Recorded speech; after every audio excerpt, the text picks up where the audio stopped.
Alléluia. Laissez-moi toucher à quelques écritures. Le thème de notre conférence est « Monter, ascend ». Trop de gens sont à terre. C'est ça leur problème. Quand vous êtes à terre, même les choses qui ne devraient pas être des batailles deviennent des batailles. Quand je venais ici ce soir, en arrivant à l'aéroport était entouré d'une forêt très dense. Il y avait des collines, il y avait des montagnes. Nous n'avions qu'une seule petite route qui menait à cet endroit et s'il y a un embouteillage là-bas, vous pouvez rater votre vol parce qu'une seule petite route menait à cet aéroport. Tout était entouré de forêts, entouré de montagnes et vous ne pouviez donc pas accéder à l'aéroport par un autre moyen.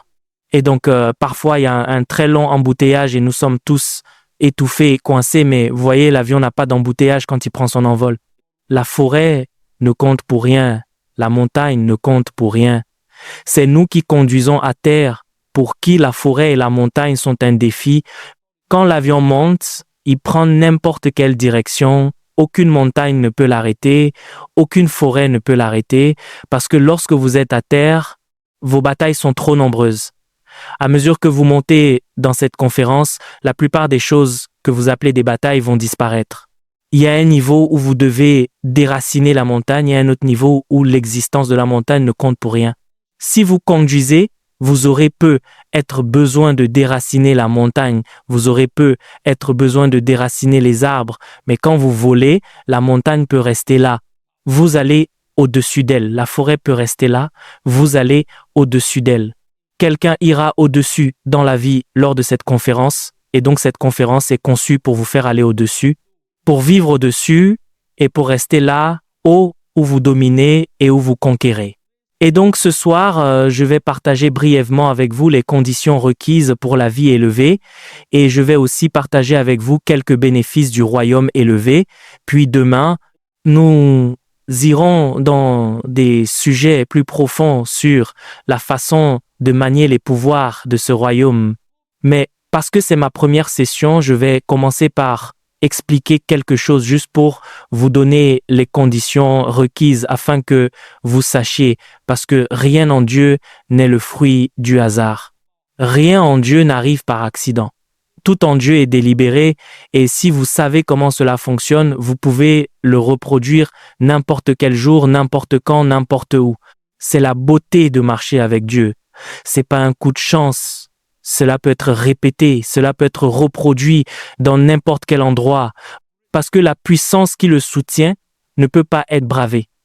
Et donc ce soir, ma simple tâche est de vous montrer ce qu'il faut pour vivre au-dessus et ensuite la bénédiction de vivre au-dessus. Si je réussis à faire cela ce soir, nous célébrerons Dieu, nous ferons confiance à sa puissance, puis nous reviendrons demain et nous reprendrons à partir de là. Que signifie être élevé ? Être élevé signifie simplement être amené au lieu d'autorité. Quand nous parlons d'ascension, le seul mot qui la résume est autorité. Tout ce qui concerne la hauteur a à voir avec l'autorité. La Bible, parlant dans Éphésiens chapitre 1, des versets 19 à 20, lorsqu'elle nous a donné un exemple de ce que signifiait l'ascension, a dit « Et quelle est envers nous qui croyons l'infinie grandeur de sa puissance, se manifestant avec efficacité par la vertu de sa force. » Et puis elle est allée au verset 20, elle a dit que cette puissance a été déployée en Christ quand il l'a ressuscité des morts, parce que la mort est en bas, c'est le royaume d'en bas. Il a donc dit que cette puissance infiniment grande s'est manifestée lorsque Christ a été ressuscité des morts et lorsqu'il l'a fait asseoir à sa droite dans les lieux célestes. Et au verset 21, il est dit « Au-dessus de toute domination, de toute autorité, de toute puissance, au-dessus de tout nom qui peut être nommé, non seulement dans le siècle présent, mais encore dans le siècle à venir. » Et donc, quand nous parlons d'ascension, quand nous parlons de hauteur, nous parlons d'une dimension d'autorité qui vous donne un avantage sur toutes les affaires de la vie. Cela peut se traduire par la sagesse, cela peut se traduire par la vitesse, cela peut se traduire par la productivité, mais chaque expression de cette opération vous maintient en charge et vous donne un avantage. Et lorsqu'un homme est en charge, il commence à jouir de la plénitude de la vie. En fait, la façon dont cette vie fonctionne est telle que vous ne pouvez pas la maximiser tant que vous n'avez pas l'autorité. Il y a beaucoup de personnes qui ont eu des rêves qui n'ont jamais été réalisés parce qu'elles n'ont jamais eu d'autorité, soit l'autorité contre les démons, soit l'autorité financière pour les soutenir, soit l'autorité pour être capable de la communiquer d'une manière qui convaincra l'humanité. Et donc, chaque fois que vous voyez des hommes faire des progrès inédits dans la vie, cela signifie qu'il y a une dimension d'autorité qui est à l'œuvre dans leur vie. Avant de poursuivre cette vidéo, j'aimerais vous partager quelque chose d'important. Si vous désirez aller plus loin avec Dieu et découvrir ce qui a réellement fait la différence dans la vie des grands généraux de la foi, je vous invite à vous procurer mon livre « Les généraux de Dieu ». Vous y découvrirez leurs habitudes spirituelles, les secrets de leur consécration, leur parcours, les sacrifices qu'ils ont consentis, comment la puissance de Dieu s'est manifestée dans leur vie et surtout les principes bibliques que vous pouvez appliquer dès aujourd'hui pour marcher, vous aussi, dans une relation plus profonde avec Dieu. Le lien se trouve dans la description de cette vidéo. Je suis convaincu que ce livre sera une véritable bénédiction pour votre vie spirituelle. Maintenant, revenons à notre enseignement. Et donc, quand nous parlons d'ascension, nous parlons du point culminant de l'autorité qui vous donne un avantage dans votre existence. C'est pourquoi vous devez prêter attention parce que si vos visions doivent être accomplies, alors vous avez besoin de hauteur. Si vos objectifs doivent être atteints, alors vous avez besoin de hauteur. Si vous voulez impacter votre génération, alors vous avez besoin de hauteur. Parce qu'il n'y a rien que vous fassiez dans ce royaume sans que l'autorité n'y soit incluse pour que cela ait un impact. En fait, quand Jésus en a eu terminé avec ses disciples, il leur a dit « Je sais que vous avez été à l'école biblique avec moi, vous m'avez vu manifester des miracles, vous m'avez vu manifester des merveilles. » Mais il a dit « Restez dans la ville de Jérusalem jusqu'à ce que vous soyez revêtus de la puissance d'en haut. » Verset 49. Parce que si vous sortez avec un bon message, vous mourrez. Si vous sortez avec un bon message, vous ne pouvez pas toucher votre génération. Vous avez besoin que l'autorité vous soit conférée. Et il y a donc des choses que vous faites dans ce royaume qui vous amènent dans l'autorité. Ainsi, quand nous parlons de hauteur, nous ne parlons pas seulement d'un mouvement vers le haut. Le mouvement vers le haut est une expression physique ou géographique de ce que signifie la hauteur. Mais en réalité, la hauteur est en fait une position d'avantage. La hauteur est en fait une position d'autorité et la hauteur est en fait une position de puissance. Et beaucoup d'entre nous auront besoin de beaucoup de hauteur pour accomplir la grandeur de la destinée et de la vision que le Seigneur nous a donnée. Cependant, la hauteur n'est pas un don. La hauteur s'atteint délibérément. La hauteur s'atteint en fournissant des efforts, en y mettant une intention délibérée. C'est de la distance que vous parcourez parce que vous faites quelque chose. Et donc, dans le psaume 24, à partir du verset 3, la Bible a commencé à nous donner, par exemple, quelques-uns des critères des hommes qui sont capables d'escalader la hauteur. Elle dit « Qui pourra monter à la montagne de l'Éternel? Qui s'élèvera jusqu'à son lieu saint ?» C'est pas un don, c'est ouvert à tout le monde, mais pour celui qui peut y arriver, elle dit qu'il y a des critères. Elle dit « Celui qui a les mains innocentes et le cœur pur, celui qui ne livre pas son âme au mensonge et qui ne jure pas pour tromper. » Vous voyez donc que bien que la hauteur soit une possibilité pour chacun, seuls ceux qui remplissent les conditions requises monteront. Et donc, la première chose que vous voyez dans cette écriture est que le lieu de hauteur est appelé la montagne du Seigneur. Cela signifie que c'est là que réside le gouvernement de Dieu. C'est pourquoi je vous ai dit que la hauteur est une question d'autorité. En fait, si vous lisez cette même illustration dans Hébreux chapitre 12, versets 22 à 23, vous allez voir que c'est sur la montagne de Sion que Dieu est présenté comme le juge de tous, parce que lorsque vous traitez de la hauteur, vous traitez de l'autorité. Et pour que vous atteigniez la hauteur, il y a des critères. Maintenant, si vous allez au verset 5 de ce même psaume que nous avons lu, vous allez voir que dès que les critères sont remplis, la chose suivante, ce sont les bénédictions. Psaume 24, verset 5. Regardez ce que la Bible a dit. Au moment où vous êtes capable de monter à l'autorité, elle dit que la chose suivante, c'est la bénédiction. Psaume 24, verset 5. Je veux que vous voyiez ces écritures. Si vous voulez les noter, rentrez chez vous et méditez dessus, parce que dans les 20 prochaines années, si vous restez au bas de l'échelle, vous souffrirez. Et si vous souffrez, ce ne sera la faute de personne, ce sera votre faute. Je vous dis donc 2 choses maintenant. Numéro 1, que les 20 prochaines années de votre vie comptent ou non est votre choix à faire lors de cette conférence. Et numéro 2, ne prévoyez de blâmer personne, parce que si vous échouez et si vous souffrez, vous êtes le seul à blâmer.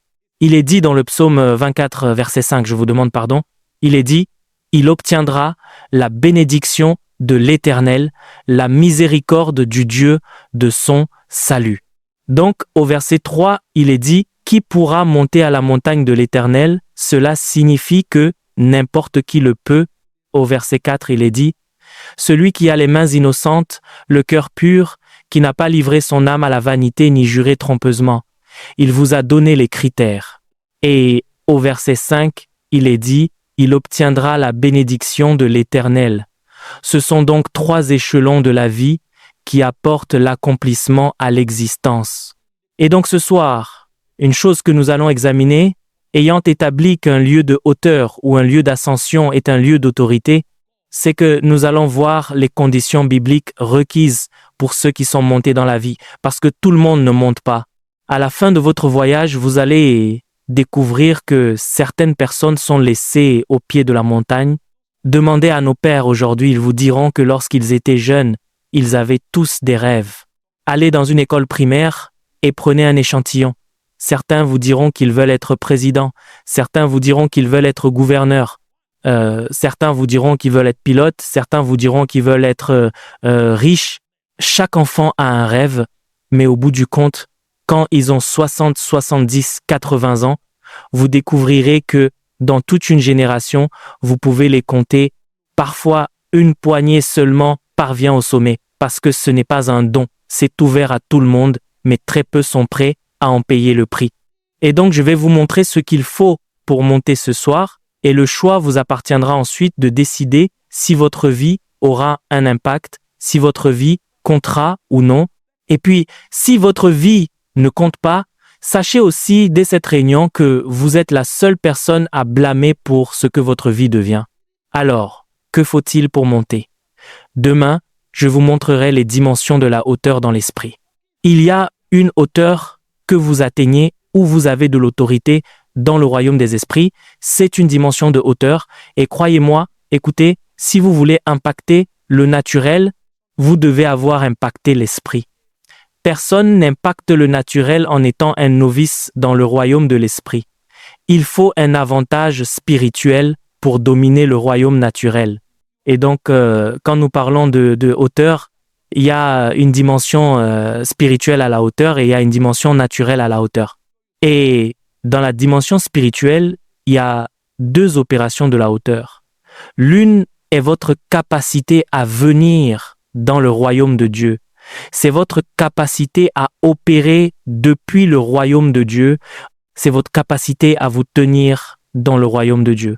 Et c'est pourquoi le psaume 24, verset 3 que nous avons lu, dit « Qui pourra monter à la montagne de l'Éternel ?» Il vous dit donc que l'un des lieux de hauteur se trouve dans le royaume de Dieu. Qui s'élèvera jusqu'à son lieu saint? Parce que ceux qui atteignent des hauteurs viennent dans le royaume de Dieu. En fait, si vous étudiez le psaume 65, je crois le verset 4, il dit « Heureux celui que tu choisis et que tu admets en ta présence. » Ainsi, dans les opérations, il y a un endroit où vous venez dans le royaume de Dieu et vous vivez à partir de là. Donc, la sagesse que vous dispensez n'est pas votre sagesse, vous la puisez en Dieu. Le courage que vous avez, vous le tirez de Dieu. La résilience, vous la tirez de Dieu. L'inspiration, vous la tirez parce que vous participez à ce royaume. Vous avez voyagé aussi loin pour puiser dans ce royaume. Et puis aussi, en parlant du royaume des esprits, dans le corridor de la hauteur, il y a un endroit où vous arrivez, où vous pouvez commander aux esprits, parce que vous découvrirez que, en dehors du fait de puiser en Dieu pour dominer votre monde, il y a d'autres esprits qui essaient d'anéantir votre vision. Le travail de ces esprits est de s'assurer que vous ne réussissiez pas. Dans Zacharie chapitre 1, versets 10 à 8 et 10 à 9, il est dit « Je levai les yeux et je regardai, et voici, il y avait 4 cornes. Et il a dit « Que viennent faire ces cornes ?» Il a dit « Ce sont les cornes qui ont dispersé Juda, Israël et Jérusalem, de sorte que personne ne lève la tête. » Il y a donc d'autres esprits qui sont là pour bloquer les gens afin qu'ils n'aillent nulle part. Ainsi, lorsqu'un homme a de la hauteur, numéro 1, il puise dans le royaume de Dieu, et numéro 2, il a l'autorité d'arrêter les esprits qui arrêtent les hommes. Il est dit dans Jean chapitre 10, verset 10, « Le voleur ne vient que pour voler, égorger et détruire. » Il y a donc des gens qui sont maintenus au sol. Ils ont les meilleures voix, mais ils ne sont pas connus. Ils ont les meilleures inspirations, mais ils ne font rien, et ils ont traché dans la chair, rien ne se passe. Quand vous voyez un Peterson chanter et que le monde entier le célèbre, c'est à cause de la hauteur. Il est venu à un endroit où les démons ne peuvent plus enfermer sa voix. Mais il y a beaucoup de gens qui ont de meilleures voix, respectueusement parlant, c'est un jeune homme très doué, mais il y a beaucoup de gens qui ont de bien meilleures voix que personne n'entend. Parce qu'il y a des esprits qui ont couvé et émasculé leur voix pour que même lorsqu'ils crient, personne n'entende. Donc, quand nous parlons de hauteur, nous parlons numéro 1 de puiser dans le royaume de Dieu parce que vous avez le droit d'y opérer, et numéro 2, nous parlons d'arrêter des autres esprits qui empêchent les hommes de s'élever. C'est la dimension spirituelle de la hauteur. Ensuite, quand vous parlez de la dimension de hauteur qui a à voir avec les hommes ou le physique, vous parlez d'un endroit où vous arrivez et où vous pouvez impacter la vie des gens, parce que si vous n'êtes pas en haut, vous ne pouvez pas soulever les hommes. J'ai fait une illustration à l'église et ils riaient. Laissez-moi vous montrer quelque chose, laissez-moi vous montrer quelque chose. Qui est un homme fort ici? D'accord, venez. Vous croyez que vous êtes un homme fort? Venez. Pouvons-nous chercher une personne de petite taille? Laissez-moi vous montrer quelque chose. Je parle de la hauteur physique. Mon frère, venez s'il vous plaît. Venez, laissez-moi vous montrer quelque chose. Avec tout le respect que je vous dois, mais vous avez l'air grand. J'avais besoin de quelqu'un de plus petit. Cet homme là-bas, venez. Celui-là avec du noir, s'il vous plaît, venez. Je veux vous montrer quelque chose. J'essaie de vous faire prendre conscience de la réalité pratique de ce que j'enseigne. Celui-ci est plus petit. Merci beaucoup. Ne soyez pas offensés. Pouvez-vous tous les deux vous asseoir par terre, monsieur? Aidez-moi à soulever cet homme. Faites de votre mieux, non. Utilisez les 2 mains. Faites tous vos efforts. C'est cela la hauteur. Il n'a pas de hauteur, donc il ne peut pas. Maintenant, levez-vous. Levez-le. Non, toi, assieds-toi. Le problème n'était pas une question de capacité, c'était une question de hauteur. Donc, quand nous parlons de hauteur, nous parlons de votre capacité à impacter les hommes. Si vous êtes en bas, peu importe à quel point vous désirez aider les veuves, vous ne le pouvez pas. Peu importe à quel point vous désirez aider les malades, vous ne le pouvez pas. Peu importe à quel point vous désirez aider les sans-abri, vous ne le pouvez pas. Donc, la première chose est que vous devez d'abord gagner de la hauteur afin de pouvoir les tirer vers le haut. Vous voyez cela? Donc, quand nous parlons de hauteur, nous parlons de la capacité d'impacter les hommes. Il y a des hommes que vous rencontrez aujourd'hui, votre histoire changera pour toujours et cela ne leur coûte pas grand-chose. Ils peuvent juste parler et votre vie changera et ils peuvent vous donner de l'abondance qu'ils ont. Votre vie changera quand même parce qu'ils ont de la hauteur. Donc, quand nous parlons de hauteur, nous parlons d'autorité pour influencer les hommes. Et puis deuxièmement, quand nous parlons de hauteur, nous parlons d'autorité pour influencer les systèmes. J'espère que vous savez qu'il y a des gens dans ce pays qui peuvent parler depuis Abuja et ce sera un jour férié à Wari. Ils n'ont pas besoin de venir ici. Quand ils parlent, les systèmes leur obéissent. Il y a donc 2 dimensions à la hauteur. La première dimension est une dimension spirituelle où, numéro 1, vous avez accès au royaume de Dieu, de sorte que vous dépensez à partir des ressources de Dieu. Et, numéro 2, vous pouvez faire face au diable et aux démons. C'est pourquoi il est dit que Jésus est assis bien au-dessus des dominations et des puissances. Et dans Éphésiens chapitre 2, verset 6, il est dit que nous sommes assis avec lui. Mais il y a des choses que nous devons faire pour faire l'expérience de cette réalité. Vous voyez cela? Et puis dans le royaume naturel, quand nous parlons de hauteur, c'est la capacité d'impacter la vie des hommes afin que votre présence puisse améliorer leur existence. Et numéro 2, c'est votre capacité à parler et ensuite les systèmes changent parce que vous avez parlé. C'est ce qu'est la hauteur. Mais il y a des conditions requises. Que Dieu vous bénisse. Quelles sont les conditions requises pour l'ascension? Quelles sont les conditions requises pour gagner de la hauteur dans l'esprit? Parce que, comme vous l'avez vu chez ce frère, la plupart d'entre vous ont de nombreux dons, mais vous n'avez pas de hauteur. Vous voyez que ce frère avait la force de soulever ce gars, mais s'il reste assis là pendant 100 ans, il ne soulèvera jamais ce jeune homme parce qu'il n'a pas de hauteur, pas parce qu'il n'en a pas la capacité.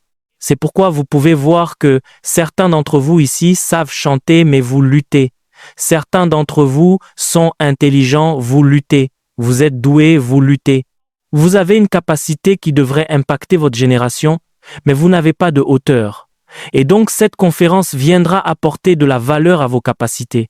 Cette conférence, puis-je vous choquer, certains d'entre vous, assis ici, connaissent la Bible mieux que moi.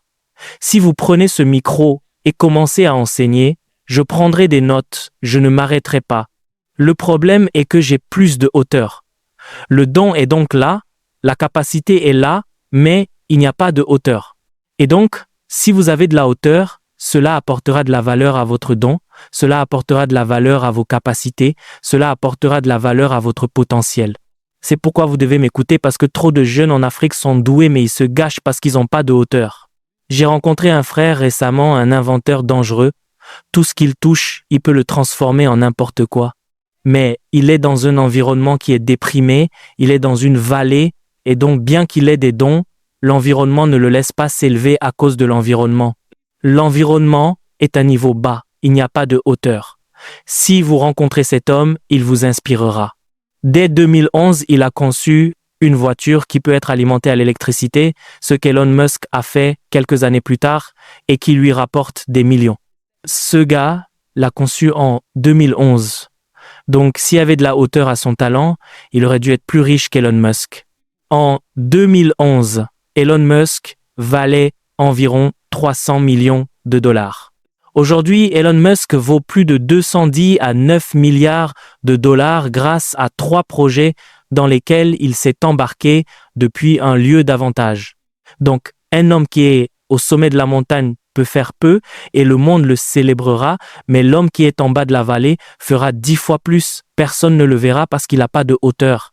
Cette conférence est venue vous donner la grâce de monter. Elle est venue ajouter de la hauteur à votre vie afin que vous sachiez que même ce que vous avez maintenant est suffisant pour changer votre monde. Mais la hauteur est un défi. Quelles sont les conditions requises pour la hauteur? Je vous en donne rapidement 5 ce soir. Numéro 1, la première chose qui vous donne la puissance pour l'ascension dans le royaume de Dieu, c'est la pureté. Je vais d'abord la prendre sous la dimension spirituelle, parce que le spirituel est supérieur au naturel. Si vous manquez de pureté, vous découvrirez que l'infirmité est un fardeau, l'infirmité est un poids, l'iniquité est un poids. Tout cela va vous tirer vers le bas. Dans Hébreux chapitre 12, verset 2, l'auteur parlait et il a dit « Rejetons tout fardeau et le péché qui nous enveloppe si facilement et courons avec persévérance la carrière qui nous est ouverte. » Vous savez pourquoi beaucoup de gens ne peuvent pas voler? Ils sont lourds. Tout équipement qui veut monter haut est conçu pour être léger parce qu'il aura besoin de cette légèreté comme d'un avantage pour gagner de la hauteur.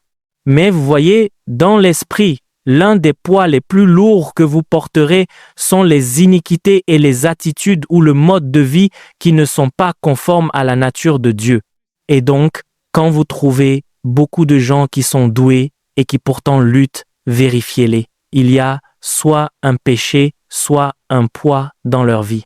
Et ainsi, un homme qui veut gagner en ascension dans l'esprit, la première chose qu'il doit faire est de se débarrasser du poids aussi vite qu'Usain Bolt.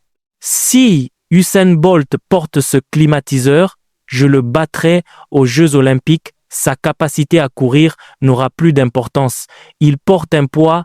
Si je cours avec Usain Bolt et que nous portons tous des collants, il finira alors que je serai encore près de la ligne de départ.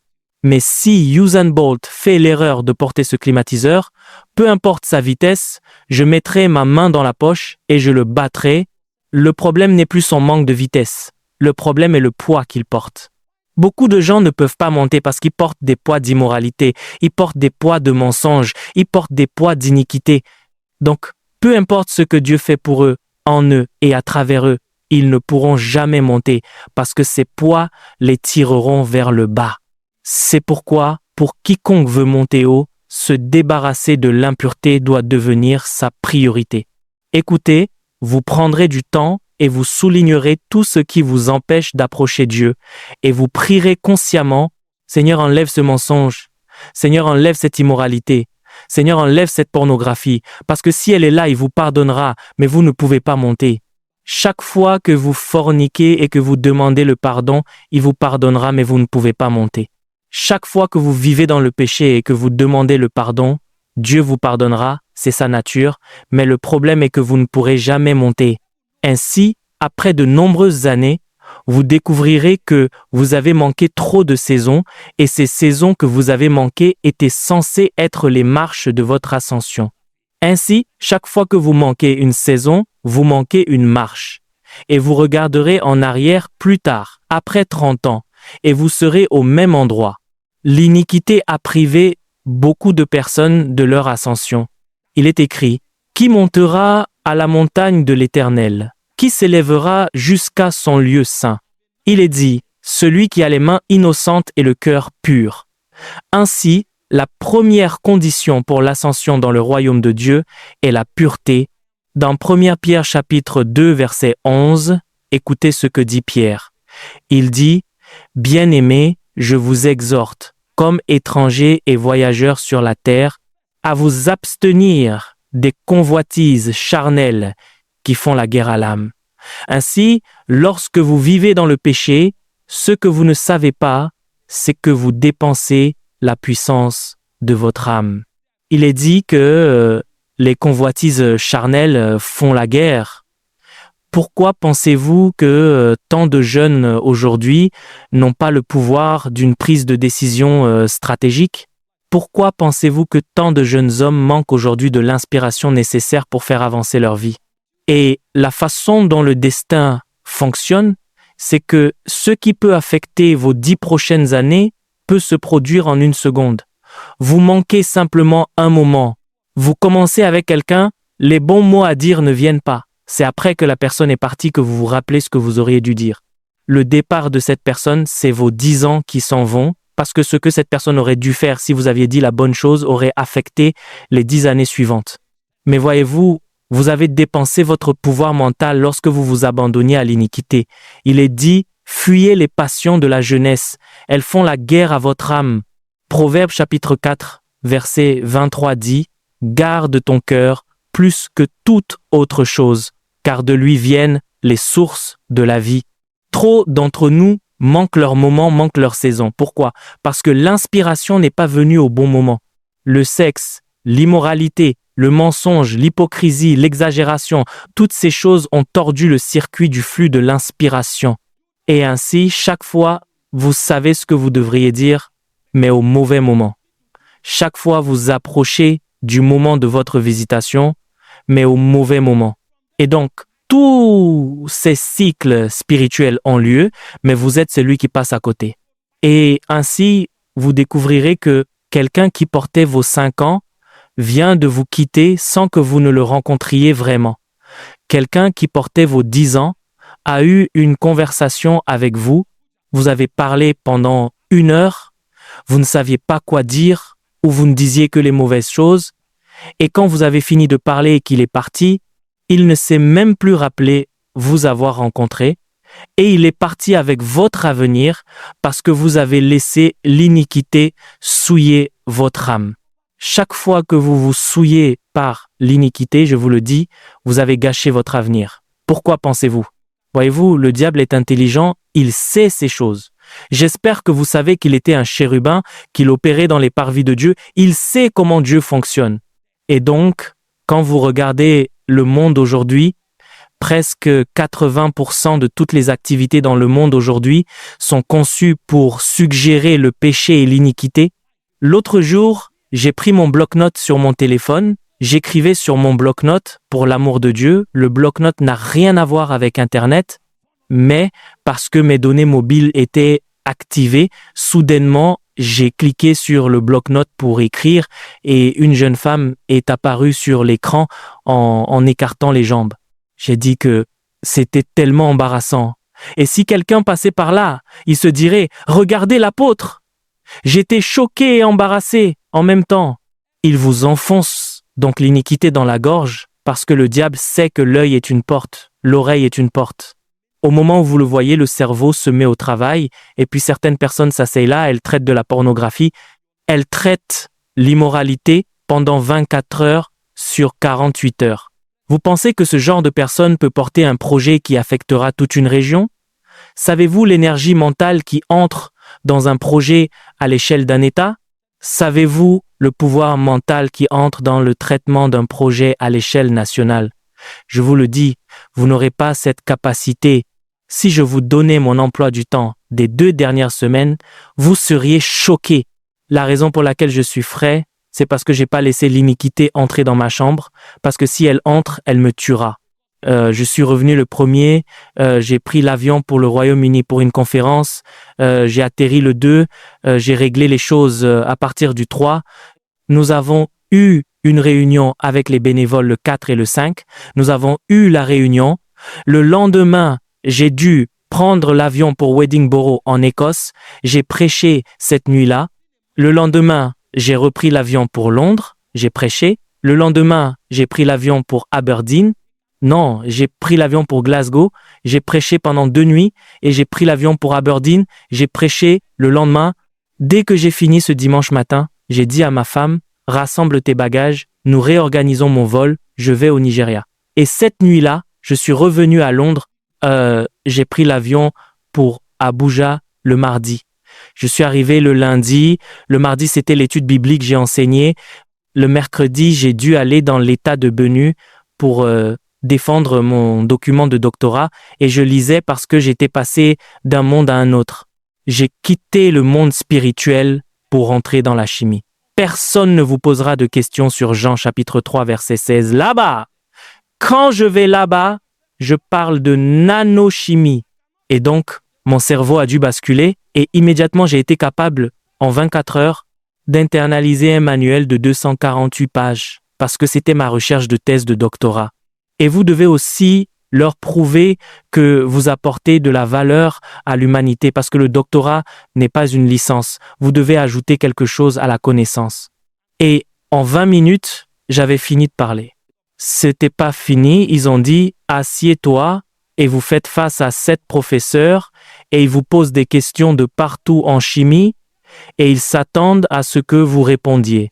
Comment votre cerveau peut-il fonctionner comme cela si vous pensez à la pornographie, si vous pensez à la masturbation, comment pouvez-vous fonctionner?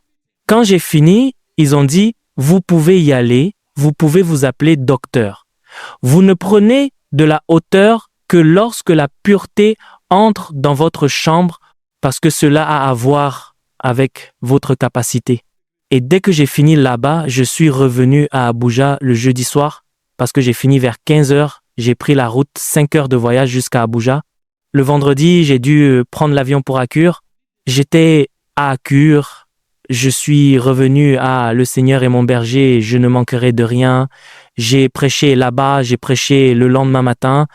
J'ai repris l'avion pour Abuja le samedi. L'après-midi, j'étais à l'église du Foursquare Gospel et j'y ai prêché.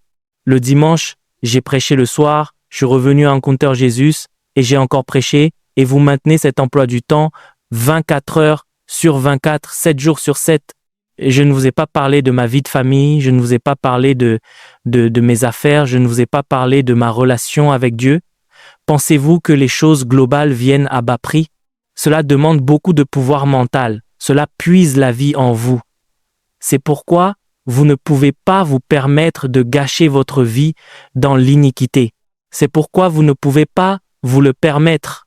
Il est dit, j'ai regardé par la fenêtre, j'ai vu un jeune homme dépourvu de sens. Il est dit qu'il marchait sur le chemin de la mort parce qu'il allait sur la voie de la prostituée. Au moment où vous rejoignez la voie de l'iniquité, la Bible appelle le chemin de la mort, parce que là, votre force est gaspillée, là, votre vie est gaspillée, là, votre énergie est gaspillée.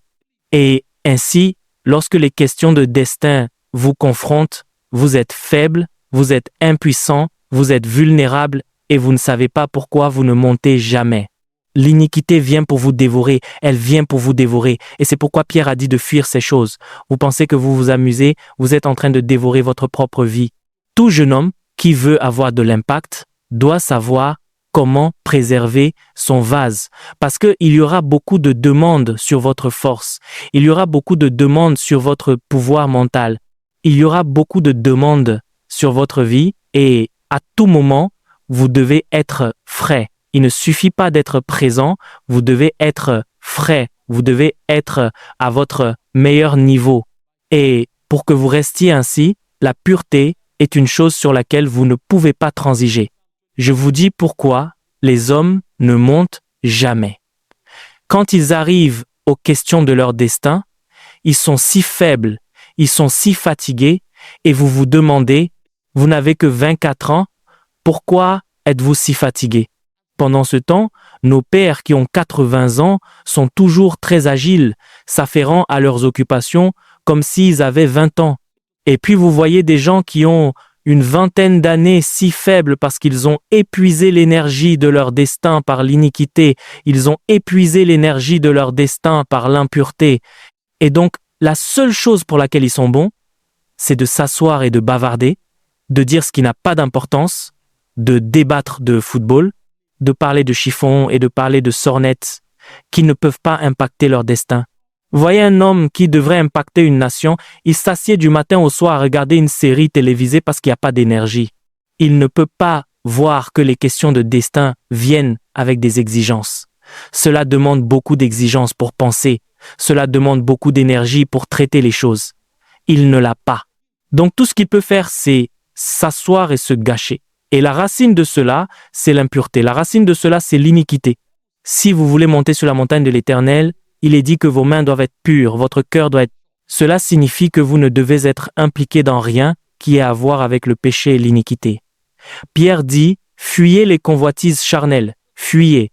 Si quelqu'un apporte quelque chose qui porte la tache de l'iniquité, fuyez. Paul a dit, fuyez toute apparence de mal, fuyez, n'attendez pas. C'est pourquoi Joseph a réussi lorsque la femme de Potiphar a dit, viens coucher avec moi. Il a dit, non, je ne peux pas faire ce grand mal. La femme l'a attrapé, le gars a pris la fuite. Si vous restez là, vous tomberez. Et la plupart d'entre vous êtes restés là, vous pensiez être fort, et plus tard, vous êtes revenus en pleurant parce que vous ne connaissez pas la formule. La formule, c'est de fuir. Quand quelqu'un vient avec le mensonge et le commérage, fuyez. Quand quelqu'un vient avec cela, fuyez. Dieu vous dit qu'il veut vous promouvoir. Et soudain, un garçon à qui vous n'avez pas parlé depuis 4 ans se réveille et dit « Oh Jennifer, tu es toujours vivante. Regarde la façon dont tu m'as abandonné. » Et puis vous dites « Non, c'est pas ça, d'où viens-tu? Je suis sur le point d'entrer dans une nouvelle saison. » Pourquoi viennent-ils à ces jonctions-là? Pensez-vous que le diable ne vous connaît pas? Vous étiez froid, vous avez assisté à de nombreuses réunions, la seule réunion de réveil où vous êtes allé et avez pris feu, vous rentrez chez vous, et puis quelqu'un vous appelle et dit « Désolé, est-ce Matthieu ?» Vous dites « Oui », parce que vous avez entendu la voix qui a résonné. « Est-ce Matthieu ?» Tu es sur le point de couler dans la tombe, hein Matthieu? Pourquoi m'as-tu jeté ainsi? Ai-je fait quelque chose? Si j'ai fait quelque chose, je suis désolé. Éteignez votre téléphone, effacez le numéro et bloquez-le. C'est un fossé. Vous êtes sur le point d'être englouti dans un fossé. Ayez du bon sens. Ayez du bon sens. Le destin est en jeu. Pensez-vous que les démons ne regardent pas? Écoutez, Jésus avait 8 jours qu'il voyait déjà son étoile et il savait qu'il serait roi. À chaque saison de votre ascension, le diable le sait et il cherchera quelque chose qui est une faiblesse, il cherchera quelque chose qui est un modèle dans votre lignée de sang, Il savait ce à quoi votre arrière-grand-père a succombé. Il savait ce à quoi votre grand-père a succombé. Il sait ce à quoi votre père a succombé. Il vous l'apportera. Vous avez 9 chances sur 10 de tomber aussi. Parce que si Abraham aimait les belles femmes, Isaac aimera les belles femmes, Jacob aimera les belles femmes. Si Abraham ment à un roi, Isaac mentira à un roi, Jacob mentira. Le diable sait. Il a tout le curriculum vitae de votre famille et il s'en servira à chaque saison stratégique. Et donc, ce que font les hommes sages, c'est qu'ils fuient l'iniquité. Ils ne restent pas là pour la combattre, ils ne restent pas pour s'expliquer, ils ne cherchent pas à montrer qu'ils sont forts, ils fuient. C'est quand vous vous êtes enfui que vous regardez en arrière. Si vous voyez encore un signe, ajoutez quelques kilomètres. C'est nécessaire pour l'ascension. Fuyez toute apparence de mal, votre avenir en dépend. Vous serez assis, vous verrez quelqu'un dont vous pensiez qu'il est en train de conquérir le monde, votre étudiant à qui vous avez enseigné et que vous encouragiez, maintenant vous êtes au même endroit, c'est lui qui vous enseigne. Vous voyez des gens que vous avez gagnés au Christ, ils prennent possession de leur monde et vous êtes toujours là, vous dites « Dieu, pourquoi ?» C'est pas Dieu pourquoi, c'est « Pourquoi Michel, pourquoi Jacques ?» Pourquoi la reine? Parce que vous êtes la raison pour laquelle vous êtes là où vous êtes. Si vous voulez monter, débarrassez-vous de l'iniquité. Parce que vous ne pouvez pas apparaître dans ce royaume avec des taches. Il est dit, Seigneur, tes yeux sont trop purs pour voir le mal, tu ne peux pas regarder l'iniquité. Numéro 2, comment montez-vous? Par l'humilité. Il est dit dans ce même passage de Psaume chapitre 24, verset 4, qu'il faut que cette personne n'ait pas livré son âme au mensonge. Vous savez, quand un homme ou une femme a de la grandeur, il y a une façon dont il pense. Et donc quand le diable sait qu'il y a de la grandeur en vous, il commence à exercer une pression sur elle. Et ce que cette pression vient faire, c'est de vous forcer à commencer à mener une vie fausse. Et donc, au lieu de vous laisser grandir à travers le processus de votre petitesse vers votre grandeur, le diable vous forcera à commencer à agir comme si vous étiez déjà arrivé. Et donc, à cause de cela, là où vous devez courber la tête pour apprendre, vous ne le ferez pas. Et dans notre monde d'aujourd'hui, ils lui ont donné un nom de marque. Ils l'appellent le packaging. Alors vous voyez des gens vivre des vies fake, se mettre la pression sur eux-mêmes. Un homme qui gagne 40 000 veut vivre dans une maison de 700 000, il a donc besoin de 2 ans de salaire pour payer 1 an de loyer afin que les gens pensent qu'il est quelqu'un.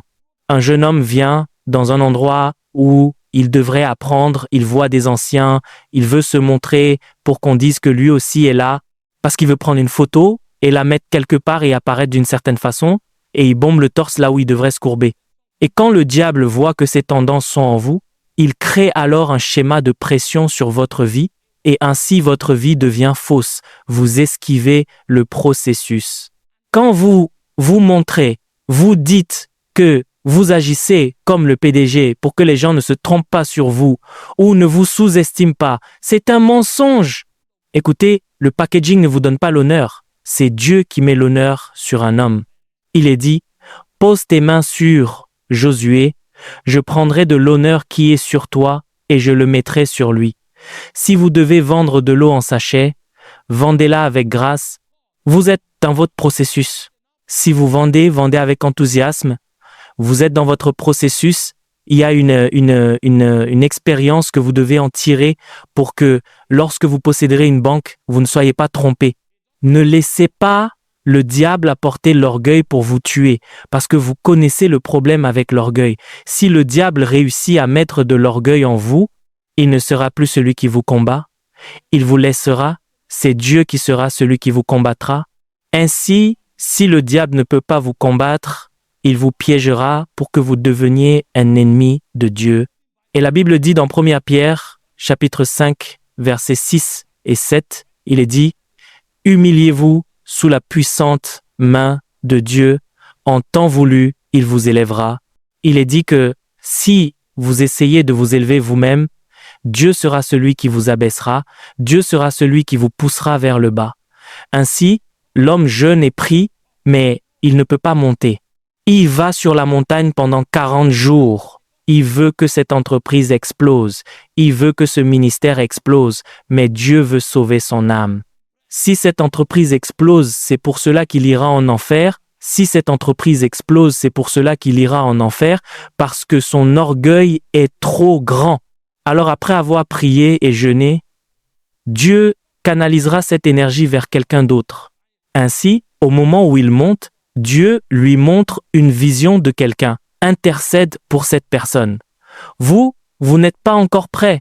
Et donc, chaque fois que vous faites un jeûne de 30 jours, vous voyez une vision concernant 2 ou 3 personnes, vous priez pour elles, vous revenez, c'est le seul bénéfice afin que dans l'éternité vous ayez une récompense.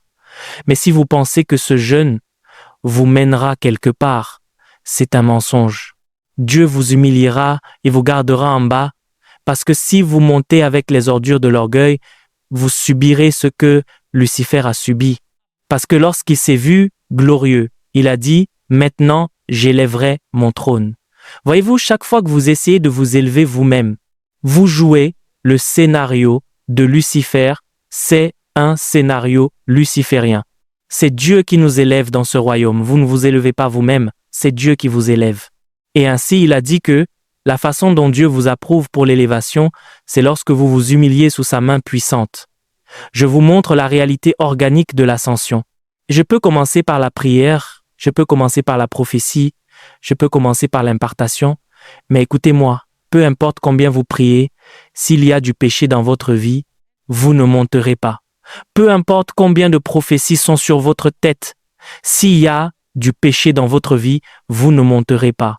S'il y a de l'orgueil dans votre vie, vous ne monterez pas. N'avez-vous pas lu l'histoire de Jacob? Après avoir été béni de la bénédiction d'Abraham, il était la seule personne sur terre à porter la bénédiction abrahamique, la seule personne. Pourtant, Dieu ne pouvait pas l'élever, l'ange a dû lutter avec lui toute la nuit. Ce gars avait déjà des rencontres, il avait l'alliance sur sa vie, il avait la bénédiction sur sa vie, mais l'ange l'a combattu toute la nuit. Quand l'ange a vu qu'il ne pouvait pas enlever la chair, il a dû lui briser la hanche. Le gars a donc dû boiter sur un bâton pour être un prince, parce que lorsqu'il marchait sur ses 2 jambes, il était trop orgueilleux, il était trop égocentrique, il était trop égoïste. Alors faisons-le boiter pour que, lorsqu'il vivra appuyé sur ce bâton, il ne dépende plus de lui-même. Il est trop plein de lui-même. Et ils lui ont brisé la hanche afin de le bénir. Si vous êtes plein de vous-même, il n'y a aucun moyen que vous puissiez monter, vous serez la raison pour laquelle vous descendrez. Et ce sont des principes éternels des Écritures. Écoutez, nous sommes des jeunes, le présent et l'avenir dépendent de nous. Nous devons faire les choses correctement. C'est une génération où quelqu'un a 3 invitations et la chose suivante, il est un prophète global.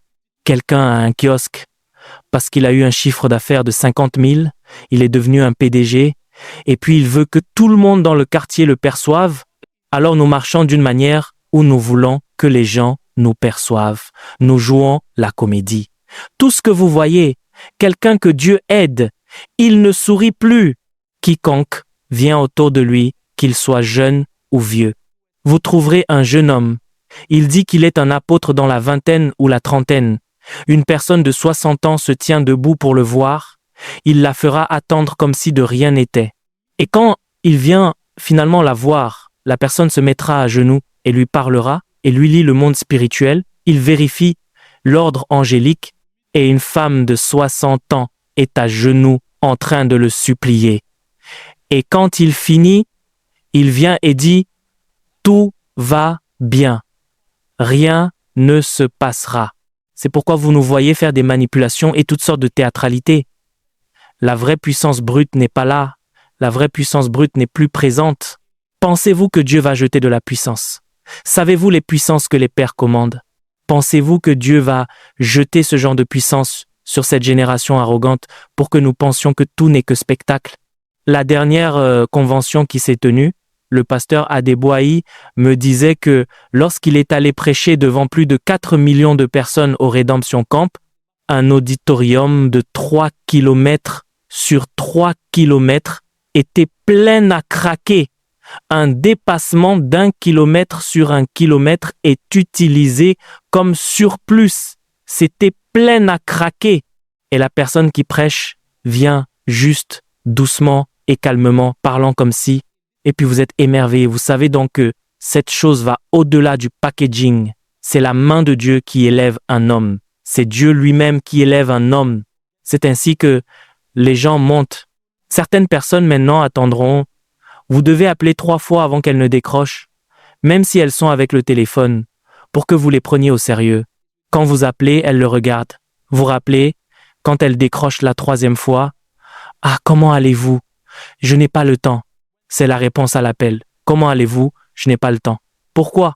Il a eu une conférence au Gabon, il vient de rentrer du Gabon, et parce qu'il a traversé les frontières, il est maintenant un ministre global.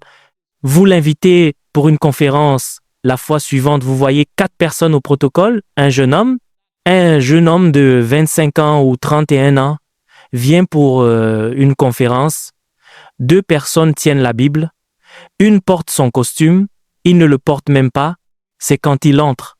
Quand il veut monter sur l'autel, il récupère alors le costume et le porte. Et quand il monte sur l'autel, il reste d'abord debout à cause de la hauteur d'où il vient dans le ciel. Cette hauteur fait qu'il ne peut pas encore parler et les anges regardent quand il finit de parler tout ce qu'il sait dire. Aucun mal de tête ne sera guéri. Aucun mal de tête ne sera guéri parce que Dieu ne peut pas valider ce genre d'ordure. Je vous dis pourquoi nous ne nous élevons pas et nous tirons vanité de la prière. Vous voyez tout le monde et Dieu regarde. Vous prierez cette prière, si elle commence à marcher, la première chose qu'elle fera, c'est de vous briser. N'est-ce pas parce que vous êtes jeune que vous marchez hello hello et vous vous vantez d'avoir prié pendant 72 heures? Orgueil, orgueil, orgueil. C'est pourquoi nous ne pouvons aller nulle part. Vous voulez monter, asseyez-vous et dites-vous la vérité. Plusieurs fois, parfois je m'entends et je dis « Jésus-Christ, pardonne-moi, ai-je dit cette chose ?» Je prêchais quelque part à Accure et je crois que j'essayais d'encourager les gens à étudier et je m'entends alors parler de ma propre intelligence, de comment je ne manque jamais mon coup. Quand je l'ai entendu, le Saint-Esprit m'a convaincu de pécher. J'ai dit « Père, je suis désolé, je ne savais pas que c'était moi qui disais cette chose. Ô Seigneur Dieu de miséricorde, aie pitié, aie pitié. » J'avais peur de ce que je m'étais entendu dire. Quel genre d'orgueil est cela? Aide-moi, Saint-Esprit, afin que tu ne vendes pas ton demain dans ton aujourd'hui. Parce que quand Dieu voit que vous ne pouvez pas gérer cette petite gloire, il dira alors, d'accord, pour que nous puissions encore vous avoir au ciel, faisons une pause ici, parce que si nous vous donnons plus de gloire, vous ne viendrez pas au ciel et nous ne voulons pas que vous soyez perdus en enfer. Alors gardons juste le peu que vous avez maintenant, gérons-vous ici jusqu'à ce que vous reveniez à la maison. Parce que si ce peu peut vous monter à la tête comme cela, vous avez une réunion, 50 personnes viennent, vous faites en sorte que le photographe prenne une photo dans un endroit stratégique et vous la publiez pour dire que le Seigneur aide son œuvre. Si 50 personnes viennent et que vous agissez ainsi, alors 3000 ne viendront jamais, 10 000 non plus, parce que cela vous mènerait en enfer. L'orgueil, c'est pourquoi nous ne montons jamais. Il est dit, qui montera à la montagne de l'Éternel? Qui s'élèvera jusqu'à ses saints lieux? C'est celui qui a les mains innocentes, le cœur pur, qui n'a pas livré son âme au mensonge, parce que toutes ces choses sont des vanités. Si Dieu nous ouvre les yeux et notre compréhension, nous saurons que ce sont des vanités. Récemment, quand Dieu a commencé à me donner l'opportunité de rencontrer de grandes personnes, une signature que j'ai trouvée dans leur vie de façon constante, c'est l'humilité, la simplicité, le brisement. J'ai maintenant découvert que cette chose est vraiment la main de Dieu qui les élève. La deuxième clé pour l'ascension est l'humilité totale. Dans Jacques chapitre 4 verset 10, il est dit « Humiliez-vous devant le Seigneur et il vous élèvera ». Dans Luc chapitre 14 verset 11, il est dit Car quiconque s'élève sera abaissé, et celui qui s'humilie sera élevé. Dans Luc chapitre 1, verset 52, il est dit « Il a renversé les puissants de leur trône, et il a élevé les humbles. Ainsi Dieu est occupé à chercher ceux qui sont humbles afin de pouvoir les élever. » Rien d'étonnant à ce que la Bible dise dans 1 Samuel chapitre 2, verset 8 « Du fumier, il relève le pauvre. Du fumier, il retire l'indigent pour les faire asseoir avec les grands, et il leur donne en héritage un trône de gloire. » Quand un homme ne sait pas comment descendre, il ne montera jamais. Si un homme ne connaît pas le chemin de l'humilité, il ne trouvera jamais la route de l'élévation. Toute vie élevée est tout d'abord un protocole de descente. C'est à mesure que vous descendez dans l'humilité que Dieu vous élève dans l'ascension. C'est la troisième clé pour une vie élevée. C'est la deuxième clé. Quelle est la troisième clé pour une vie élevée? La sagesse. Si vous voulez monter dans ce royaume, vous devez faire affaire avec la sagesse. Dans Proverbes chapitre 24, au versets 3 et 4, la Bible dit « C'est par la sagesse qu'une maison s'élève et par l'intelligence qu'elle s'affermit.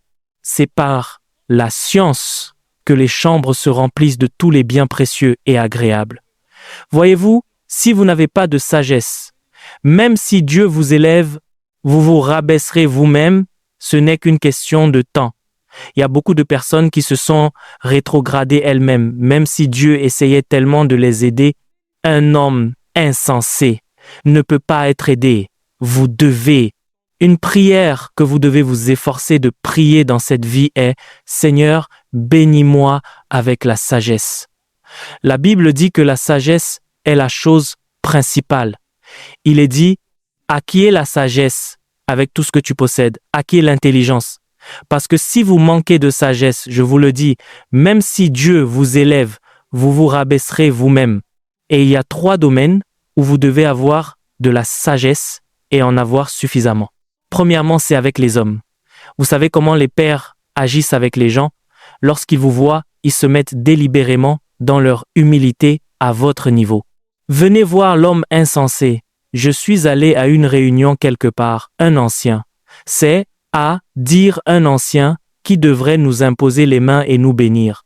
Quand nous sommes arrivés pour la réunion, je suis venu avec un frère pour la réunion, et dans son humilité, il vous voit, il vous prend dans ses bras, il vous serre la main. « Comment vas-tu, mon frère ?» Et tout cela. J'ai vu mon frère rencontrer cet ancien. « Ah, homme de Dieu, comment vas-tu? Comment vas-tu ?» Mon cœur a raté un battement. Il lui a serré la main. « Homme de Dieu !» J'ai pensé que la première fois était une erreur, que peut-être il ne l'avait pas bien vu. « Homme de Dieu, comment vas-tu ?» Il était là. Jésus-Christ. J'avais tellement peur pour lui. Et c'est ce que font beaucoup de gens, et des portes se ferment devant eux parce que la Bible dit « L'homme qui est en honneur et qui n'a pas d'intelligence est semblable aux bêtes qui périssent. Lorsque ces personnes au sommet s'humilient, c'est pour pouvoir vous aider. Si un homme est plus grand que vous, il sait qu'il est plus grand que vous, il n'a besoin de personne pour le lui dire, il le sait. Il essaie simplement de vous encourager, il essaie simplement de vous aider à être à l'aise, il essaie de vous donner une opportunité d'apprendre afin que vous puissiez grandir. Si vous faites l'erreur dans votre folie de penser que c'est votre collègue, il fermera cette porte. Et beaucoup de gens sont là où ils sont parce que de nombreuses portes leur sont fermées, parce que lorsqu'on les a ouvertes, ils ont été insensés. Ils n'ont pas eu la sagesse dans leur relation avec les hommes. Ils n'ont pas eu la sagesse de maintenir cette porte ouverte. Ne faites pas l'erreur de faire de quelqu'un qui devrait être votre père, votre égal, parce qu'il a choisi de vous appeler ami. Parce que si vous manquez de cette sagesse, vous verrez que vos nombreuses saisons vous échapperont parce que vous n'avez pas de sagesse dans vos relations avec les hommes. La deuxième dimension de la sagesse concerne les ressources. À chaque niveau où Dieu veut vous amener, il y a des ressources qui le soutiennent, tant des ressources spirituelles que naturelles. Il y a des ressources spirituelles faites pour votre élévation. L'onction en est une, les dons spirituels en font également partie. Mais si vous n'avez pas la sagesse de gérer ces choses, lorsque ces choses se tariront, vous serez certain que personne ne vous aimera. c'est ce qui est sur votre vie qu'ils aiment. Dieu vous donne une grâce pour ouvrir sa parole. Et vous n'avez pas la sagesse de vous asseoir sur la parole et de grandir en elle. Après un certain temps, vous prêchez la même chose pendant les 2 années suivantes. Les gens fermeront leurs oreilles pour ne plus vous entendre parce que vous ne saviez pas, vous n'avez pas eu la sagesse de la gérer. Dieu vous donne un don, vous avez commencé à chanter la première année, vous chantiez partout où vous alliez, vous apportiez la fraîcheur du ciel. Maintenant vous êtes trop occupé, vous n'avez plus le temps d'entretenir ce don.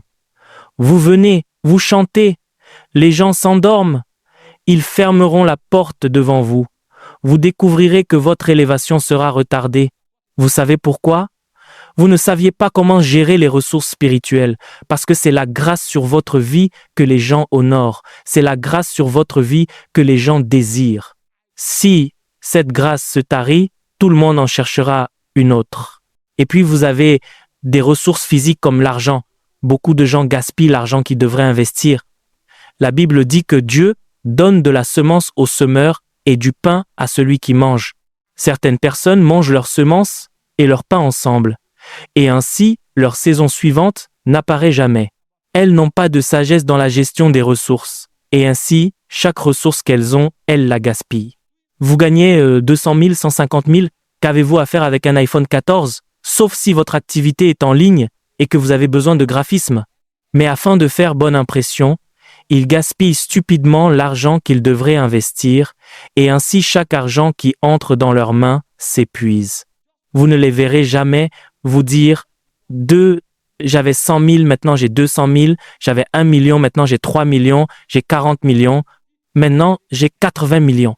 Chaque argent que vous leur donnez, repassez après 1 minute, revenez, quelque chose est parti.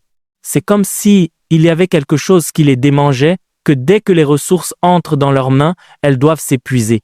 Dès que l'argent arrive, ils commencent à penser à l'endroit où le dépenser. Le gars cherchait de l'argent hier, suppliant littéralement. Dieu l'a aidé, l'argent est arrivé aujourd'hui. La chose suivante qu'il dit, c'est « Allons acheter quelques trucs. Oh Dieu, pourquoi l'argent? L'argent vous tire-t-il dessus? L'argent vous pince-t-il? Pourquoi ne pas le garder et réfléchir d'abord? Parfois, lorsque des ressources arrivent entre vos mains, laissez-les. Gardez-les simplement et réfléchissez. Laissez ces ressources, qu'elles soient d'abord là, laissez l'inspiration venir, mais quand vous trouvez des gens qui ne monteront jamais, ce sont des gaspilleurs de ressources. Peu importe ce que vous leur donnez, cela se terminera. Donnez-lui 100 millions aujourd'hui, il se lèvera, il pensera qu'il a tout l'argent du monde, il commence à dépenser, cela diminue à 80 millions, il dit, c'est peu à peu, il dépense, cela arrive à 40 millions. Il dit maintenant, attends, laisse-moi mettre 20 millions de côté, je ne toucherai pas à cela. Il dépensera les 20 autres millions et reviendra quand même aux 20 millions restants et les dévorera encore. Ce sont des dévoreurs de leur avenir. Ils n'ont aucune sagesse dans la gestion des ressources. Le troisième type de sagesse que Dieu vous donnera réside dans la prise de décision stratégique. Bien des fois, la raison pour laquelle les gens ne font rien ou ne parviennent à rien dans la vie, c'est parce qu'ils prennent les mauvaises décisions au carrefour de leur destin. Et ainsi, quand Dieu veut que vous montiez dans la vie, il vous donnera la sagesse, et cette sagesse sera principalement avec les hommes, avec les ressources et avec vos saisons. Il est dit des fils d'Issachar dans 1er Chroniques chapitre 12, verset 32. Il est dit qu'ils avaient l'intelligence des temps et des saisons, ils savaient ce que devait faire Israël. C'était donc une sagesse spécifique. 1er Chroniques, chapitre 12, verset 32. Les fils d'Issachar, ils avaient l'intelligence des temps et des saisons.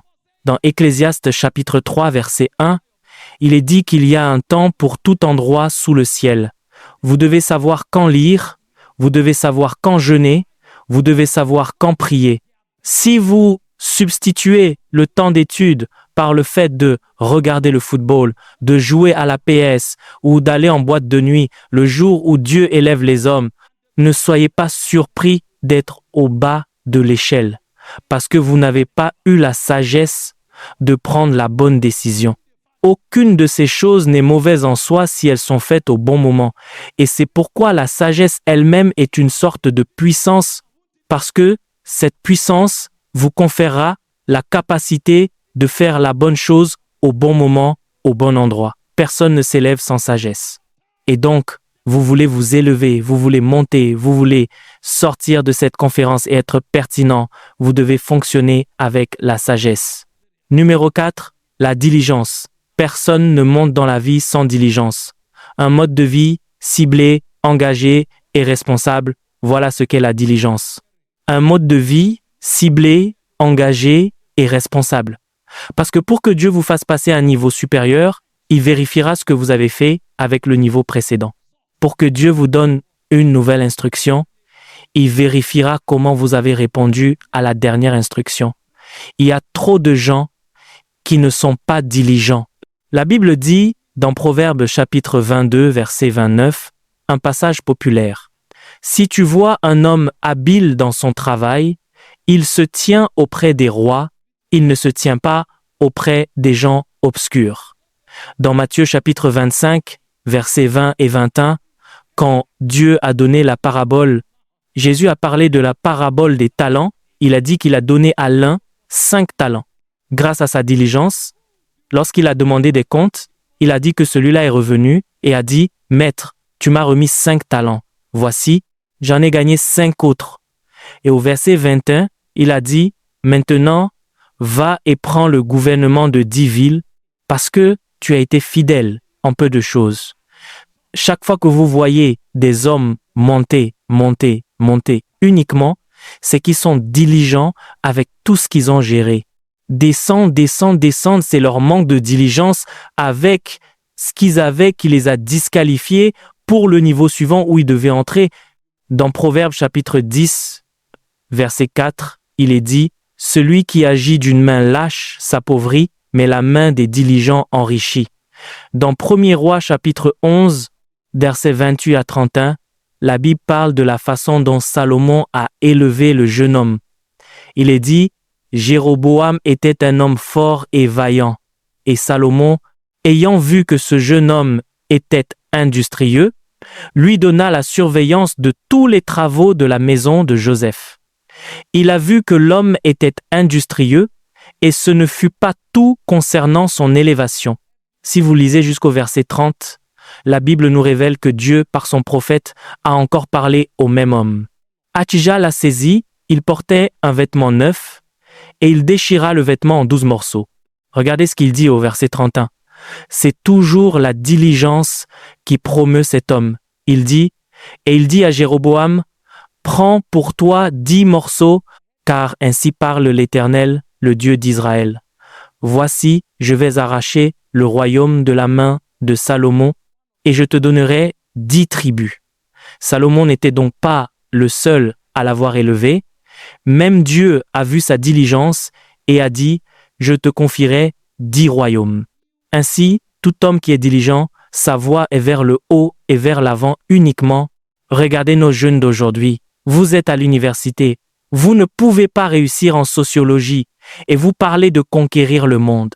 Tout votre cours fait 30 pages, vous faites 7 matières, chacune fait 5 pages, 10 pages et vous ne pouvez pas réussir.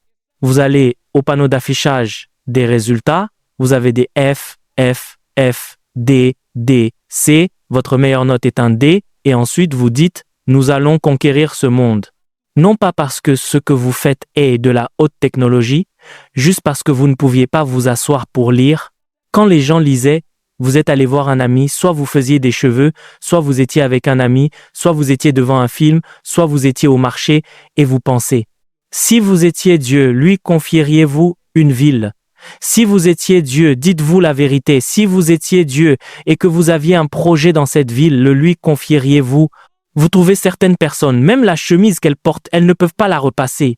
Et elles viennent et disent « Nous prenons le dessus, nous prenons le dessus. » Prendre le dessus sur quoi?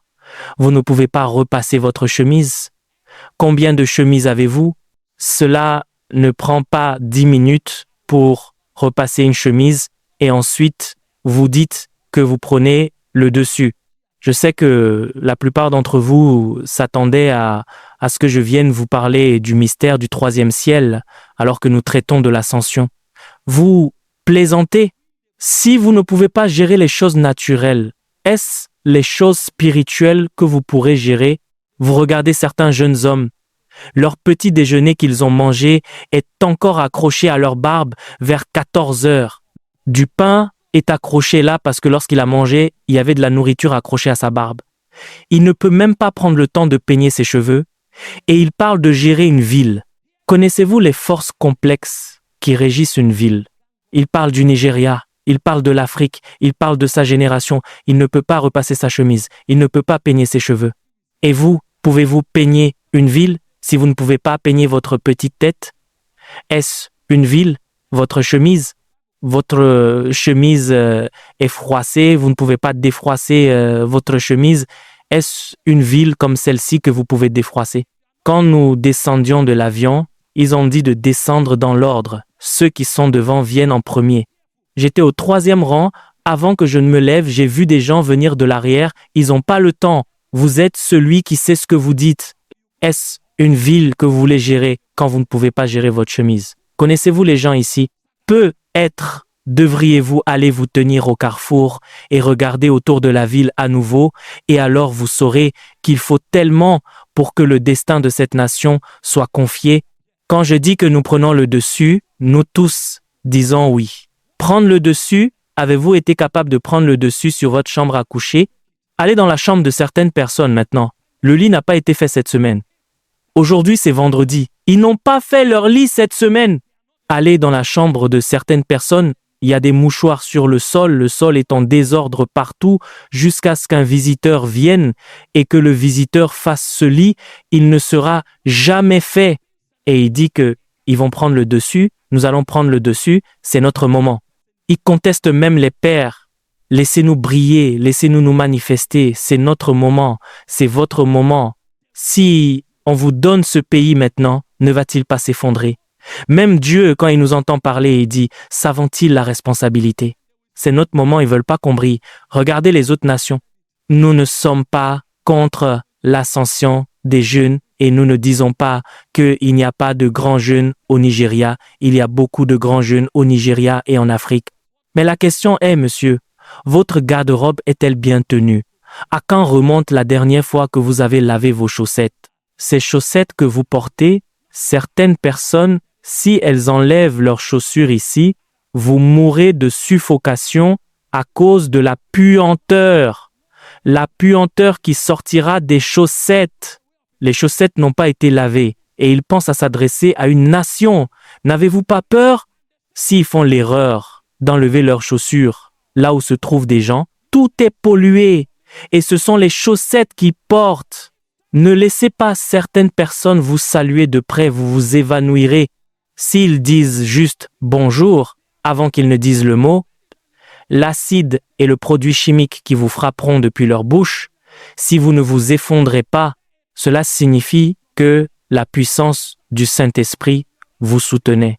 S'ils disent « bonjour », vous direz « tais-toi, tais-toi, tais-toi ». Je vous le dis, l'ascension n'est pas un don, ce sont des qualifications, ce sont des exigences, et la diligence en fait partie. Et enfin ce soir, que faut-il pour monter? La prière. Si vous voulez monter, vous devez vous donner à la prière. Et c'est le vrai premier aspect spirituel, vraiment spirituel de ce sujet que je toucherai dans les 3 prochaines minutes. La prière. S'il vous plaît, écoutez-moi, cette vie est spirituelle. Vous pouvez tout réussir. Si vous manquez l'aspect spirituel, vous manquerez tout. Et donc, si vous espérez monter, vous devez vous assurer de vous donner à la prière. À travers les âges, allez étudier vos Écritures depuis Genèse chapitre 4 jusqu'à l'Apocalypse.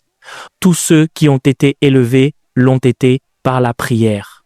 La Bible dit dans Genèse chapitre 4, verset 26, il est dit qu'à partir des jours d'Énoch, les hommes commencèrent à invoquer le nom de l'Éternel. Vérifiez le verset 26 pour moi. Les hommes commencèrent à invoquer le nom de l'Éternel. Et dans Apocalypse chapitre 1, versets 9 et 10, il est dit J'étais en esprit le jour du Seigneur. J'entendis derrière moi une voix forte, comme le son d'une trompette. Il est dit que, alors que je me retournai, il fut ravi au ciel. La prière est l'un des véhicules de l'ascension dans ce royaume. Dans Ésaïe chapitre 40, verset 31, il est dit « Mais ceux qui s'attendent à l'Éternel renouvellent leur force. » Voyez-vous, il y a une technologie dans la prière pour le renouvellement de la force. Il est dit « Ils prennent le vol comme les aigles. Ils meurent de courir sans se lasser. Ils meurent de marcher sans se fatiguer. » La raison pour laquelle la plupart d'entre nous deviennent fatigués dans la course du destin, c'est parce qu'il n'y a pas d'attente, c'est parce qu'il n'y a pas de prière. Il est dit dans Jude, verset 20, « Pour vous, bien-aimés, vous édifiant vous-même sur votre très sainte foi et priant par le Saint-Esprit. Écoutez-moi, sœurs et frères, vous devez vous bâtir vous-même. Vous savez pourquoi? Il y a beaucoup de forces qui voudront vous étouffer. Vous n'avez pas encore commencé à monter, c'est pourquoi vous pensez que la vie est simple. Au moment où vous commencez à monter et que vous commencez à avoir de l'impact, même vos meilleurs amis deviendront vos ennemis. Au moment où vous commencez à monter, parfois même votre famille deviendra une pierre d'achoppement.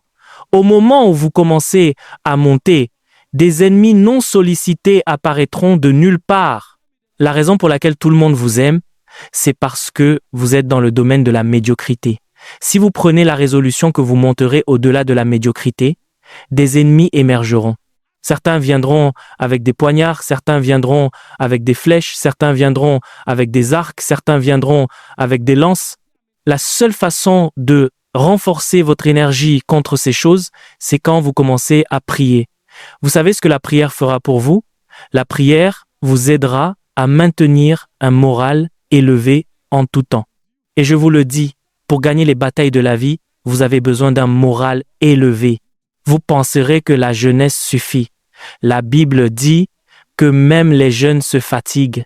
Il est dit que les jeunes hommes l'épuisent et tombent. Il est dit ceux qui s'attendent à l'Éternel. Donc cette force va au-delà de la jeunesse. Je vous le dis, demandez à mon frère Peterson. Il vous dira, au moment où 2 ou 3 personnes entendent votre chanson et commencent à la chanter, certaines personnes se ligueront. Tout ce qu'elles veulent faire, c'est de vous peindre en noir afin que vous ayez une mauvaise presse et que personne ne vous voit sous un jour favorable. Parfois, ils diront délibérément des choses négatives sur vous si vous en entendez certaines. La Bible les appelle la langue qui blesse. Monsieur, ils ciselleront votre cœur. Cela vous brisera. Si vous ne faites pas attention, l'amertume entrera. Si vous ne faites pas attention, la colère entrera. Si vous ne faites pas attention, la dépression entrera. Si vous ne faites pas attention, même la peur entrera. La seule chose que vous ferez pour repousser chaque flèche, c'est que lorsqu'il parle, vous allez à l'autel. Lorsqu'il parle, vous allez à l'autel. Vous utilisez des mystères pour combattre les batailles de la vie. Faites un pas dans la direction du haut et voyez les ennemis qui apparaîtront, vous serez choqués. Parfois vous vous demandez, qu'est-ce que je leur ai fait?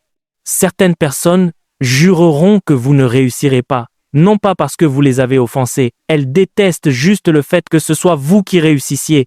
Elles détestent juste le fait qu'elles ne soient pas celles qui sont mises en avant, parce qu'elles ne sont pas les visages sur l'affiche. Ce ne peut être personne d'autre, parce qu'elles ne sont pas les visages qui voyagent d'un endroit à un autre. Ce ne peut être personne d'autre, parce qu'elles ne sont pas les visages célébrés. Ce ne peut être personne d'autre. Et donc, si elles ne sont pas là, n'importe quelle autre personne là-bas doit mourir.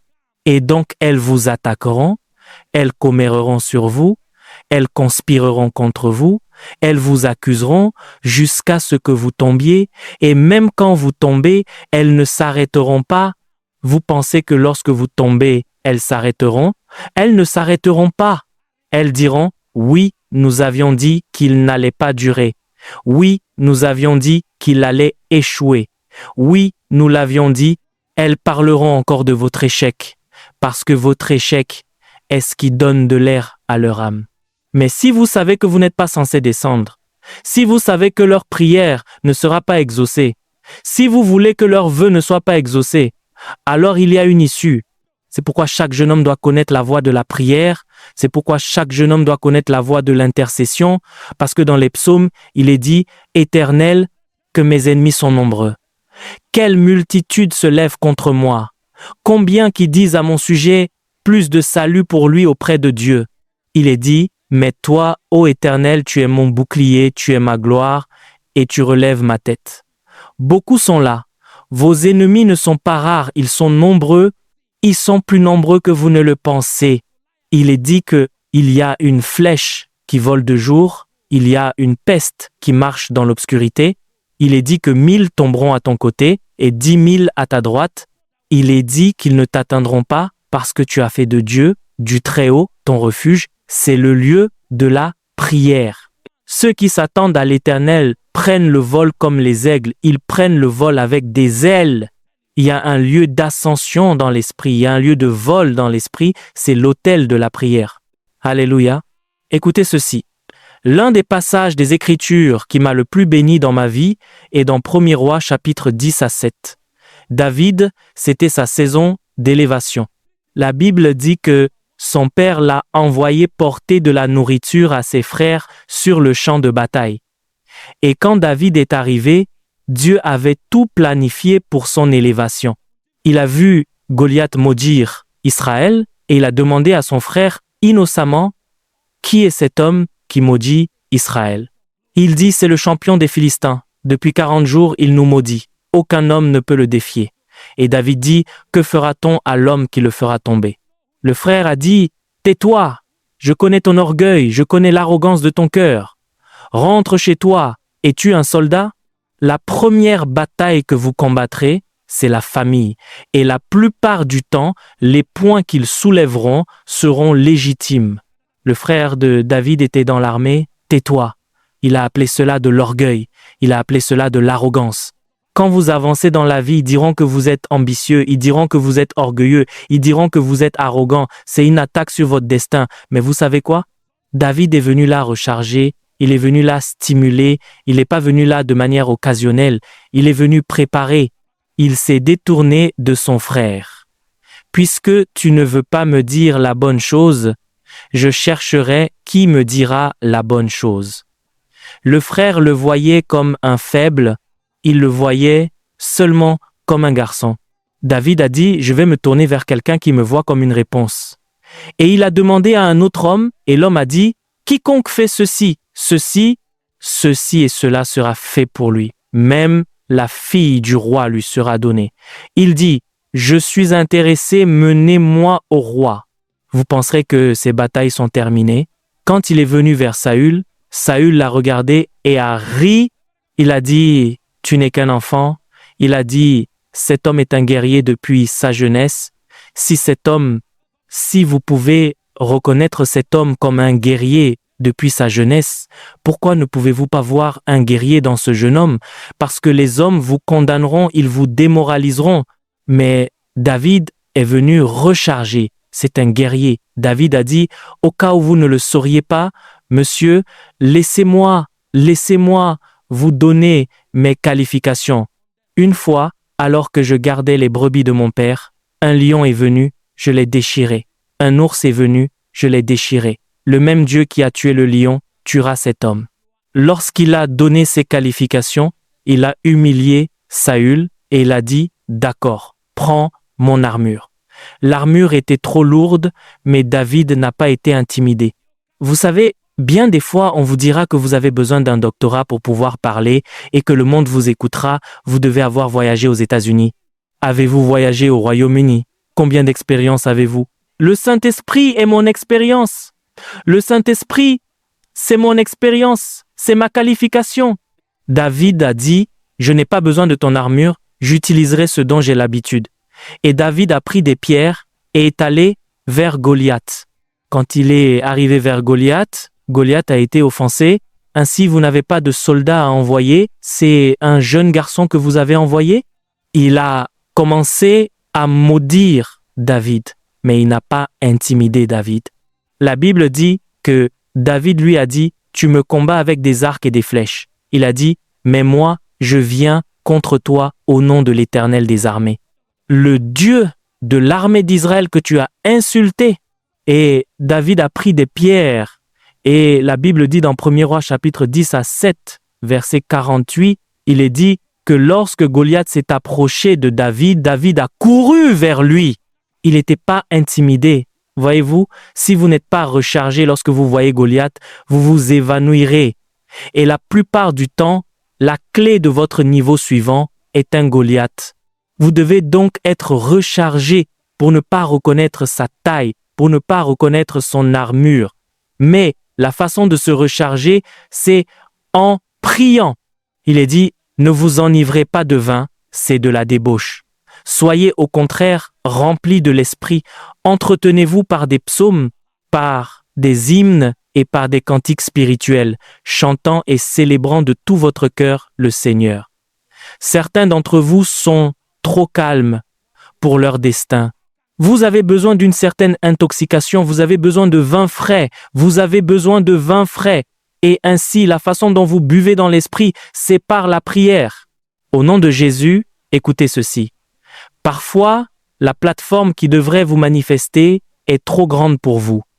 Parfois, la saison dans laquelle vous devriez vous manifester, les Goliaths sont de trop grands géants pour vous.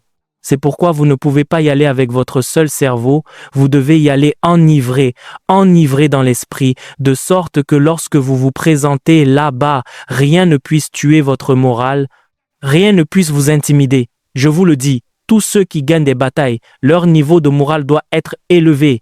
Allez demander aux soldats, ils vous diront que vous pouvez être plus fort que votre ennemi. Si votre morale est bas, vous perdrez la bataille. Vous avez besoin d'un moral élevé. Et la façon de remonter votre morale, c'est par la prière.